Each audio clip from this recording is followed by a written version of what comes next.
Blue noon pours through the woodland canopy. The sun cuts starbursts through leaf and needle, 1,000 sconces of astral light which pass through the understory and bathe the forest floor. People tend to think that Daedrology is full of excitement and adventure, but most of the time I'm lost in a labyrinth of dusty tomes, seeking secret knowledge unknown even to the Psijics. Peryite, however, continues to elude me. There are so few books on him, he so rarely makes his presence known to mortals, and when he does, those mortals try to spew torrents of noxious bile at me. Not ideal interview candidates, but I will not be deterred. Today we're going to explore the true power of Peryite, and in order to do that, we need to explore the wild reaches of Tamriel, beyond the confines of the libraries and academies, to where natural order reigns supreme. Applicating in the warmth of the midday sun, I trudge on. Where tree meets soil, beneath this kaleidoscopic spectacle, the ground is littered with detritus. On the top layer, there are fallen leaves, shed bark, needles and twigs, dead organic matter full of nutrients. Beneath that is the humus, the decomposed form of all that plant matter. The forest floor is blanketed with dead vegetation. This is Peryite's sphere in all its inconspicuous glory. This is an essential aspect of the ecosystem, and in the forest, dead things host more life than living things. A dead log is far more alive than a living one. It provides shelter and nesting for small creatures. Reptiles sun on its surface. Earthworms, fungi, bacteria, and so many living things feed on the decaying wood, helping it to gradually decompose. Insects, mosses, lichen, ferns and more recycle these nutrients, and in turn, larger animals visit this diverse buffet and feast before venturing further into the forest. This marvel of nature occurs slowly, silently, while mortals are consumed by their frantic lives. It is the natural order at play, and it demands no attention from us. If the trees could speak, they would call us self-centered, introspective, blind to experiences unlike their own. When Ifri walked Nirn, he gave heed to the nature of the forests and delighted in the gurgling streams and brooks. It was Jeffer who taught the birds to sing their songs of the seasons, and he that taught the streams the tinkling ethereal tune. The very trees are said to have moved closer to hear him sing on the warm summer nights of those elder days. Much to Ifri's dismay, mortals seem to have lost touch with the forest since those times. If only their minds were slightly greener things, maybe they wouldn't be deaf to nature's chorus. But Ifri's influence in Mundus has waned, for he became one of the Earthbones, the scaffold that holds the mortal realm together. Who will look after the wonders of nature and maintain order in his absence? Perhaps it would fall upon the spindly shoulders of a Daedric Prince. Hey guys, it's Drew the Daedrologist here, and you'll have to forgive my absence, as I've spent many months wandering other worlds. When talking about the gods of the Elder Scrolls, the manifold Aedra and Daedra, we often talk about the importance of belief. Active worship from mortals seems to correlate with the power or potency of a deity. But I can't help but wonder, does mortal ignorance mean something isn't important? This can apply to the forest, as most mortals barring the Bosmer view the forest as a tool, an abundant source of lumber, quarries, and alchemical ingredients. We don't understand the intelligence of flora and fauna, therefore we see it as inferior. Similarly, any god who governs a sphere that doesn't pertain to mortal interests could be seen as equally insignificant. I'm sure you know where I'm going with this. Peryite, the Prince of Pestilence, the Blighted Lord, the Taskmaster. He is believed to be one of the weakest princes, and even his peers seem to look down on him, as if his sphere is composed of the undesirable jobs that no other Daedra Lord would deign to do. But the princes are vain. It's inherent to their natures, as they value their own self-interest over the creation of the mortal realm.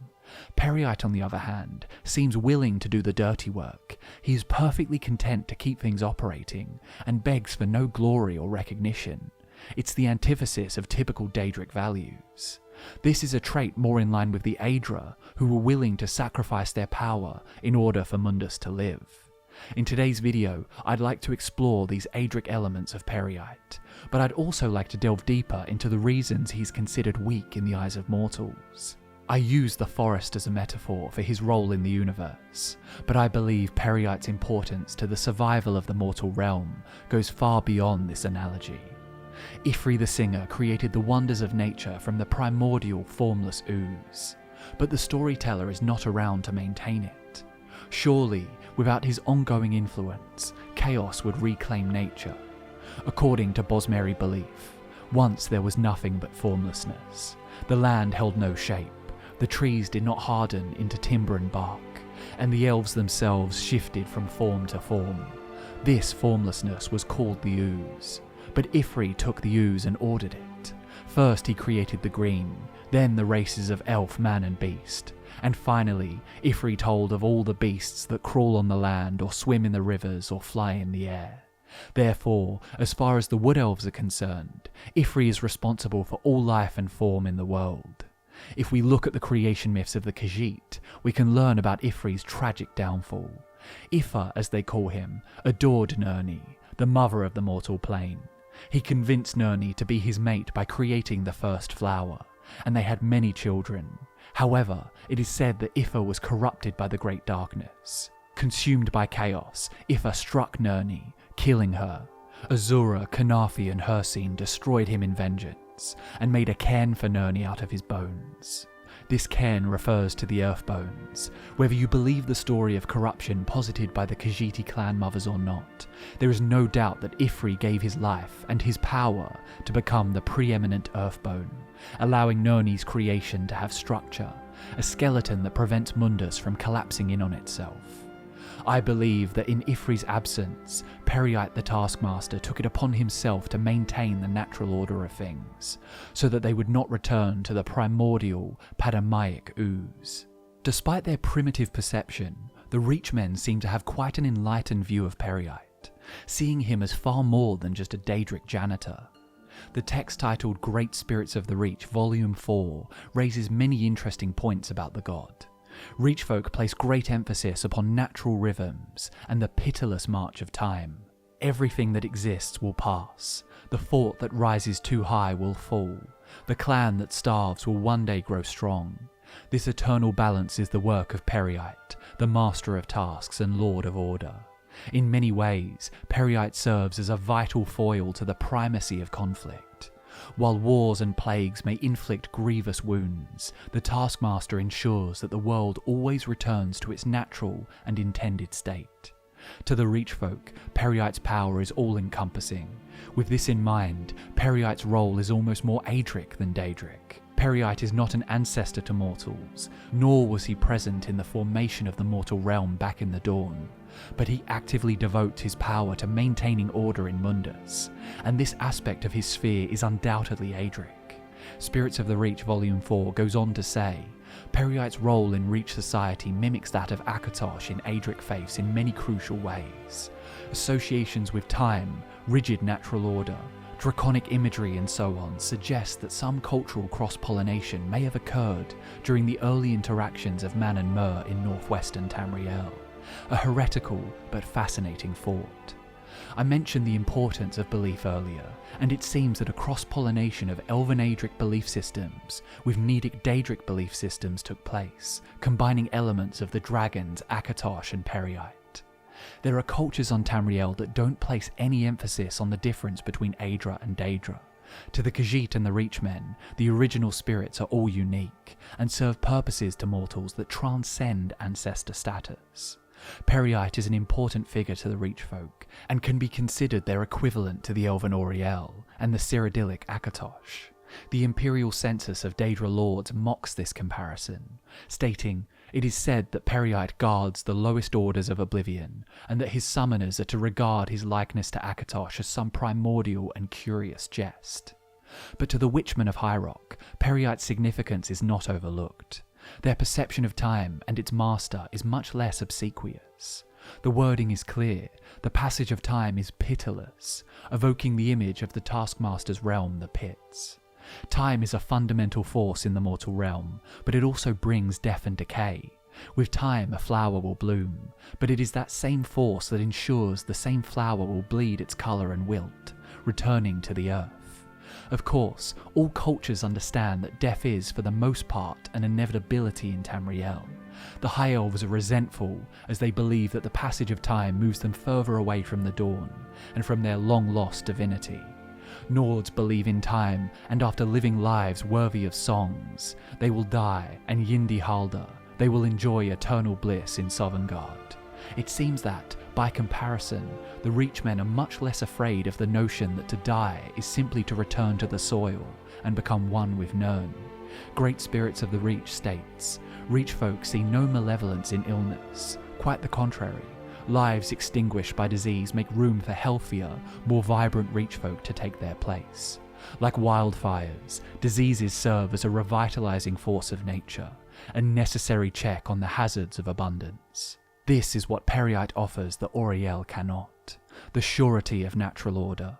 All things will be restored to their intended state. In accepting this reality, there is no need to fear famine and disease. A plague will break out when mortals grow too abundant, and it is a force of nature to revere, not to rue. Peryite has always been represented the same way. There are no other known manifestations of the taskmaster, other than the green serpentine dragon. I think this is due to his role as a coalescence between the Aedric and the Daedric. His role to the Reachmen features all of the orderliness of time and rigid natural order, but also a chaos that is reserved for those spirits who did not devote their power to the creation of Mundus in the dawn. He is a dragon, but also a snake. The former is associated with Auriel, who is a descendant of Anu Anwiel. The latter is associated with Lorcan, the descendant of Padamai Sithis. If we believe that the Taskmaster embodies both Aedric and Daedric elements, then the true power of Peryite may well exceed all the known gods in the Orbis. He did not sacrifice his power in creating the mortal realm as the Aedra did, but he is also closely associated with Auriel and Ifri, giving him control over the two fundamental forces of time and natural order. But all of this discussion raises one important question. If Peryite's sphere of influence is so influential, then why is he so quickly dismissed by the vast majority of Tamriel's cultures? In the past, I've made the argument that Peryite has no interest in taking the spotlight, and I still strongly believe that. While most princes vie for attention and fuel their vanity with mortal worship, Peryite works away quietly behind the scenes, keeping things operating. Peryite is the prince of natural order. Natural order isn't supposed to be noticed. It's supposed to just be. Why would Peryite want mortals to acknowledge his work in action? They're a part of this delicate balance. They're not outside of it. It's much like the Aedra, whose power is in play, but unseen. So yes, I'm asserting that Peryite is simultaneously the most significant Daedric Prince and the most forgettable. And it takes us back to my analogy at the beginning of the video. In the forest, dead things host more life than living things. A dead log is far more alive than a living one. When a tree dies and falls to the forest floor, millions of creatures, great and small and minuscule, benefit from it. It's the very definition of natural order. Ifri the storyteller may have sung structure into the once formless ooze, but his influence has waned. His sacrifice allowed the mortal realm to live, but it fell to Peryite to maintain the order he created. And there you have it, guys. To quote the imperial census of Daedra lords one more time, Peryite's pits have always been inaccessible to mortals. Our only real knowledge of them comes from reports of the other diabolical princes. From the perspective of the other Daedric princes, driven by their egotistical desire to be feared, loved and respected, of course Peryite would seem weak. It falls upon mortal Daedrologists like us to remove that Daedric bias. His sphere is far too crucial to be hindered by pride. Thus, Peryite fulfills his purpose modestly, and he would be appreciative if you forgot about him again as soon as you close this video. Thanks so much for watching. I hope you enjoyed the video. My name's Drew the Daedrologist, you've been watching Drew Mora, and I'll see you in the next one.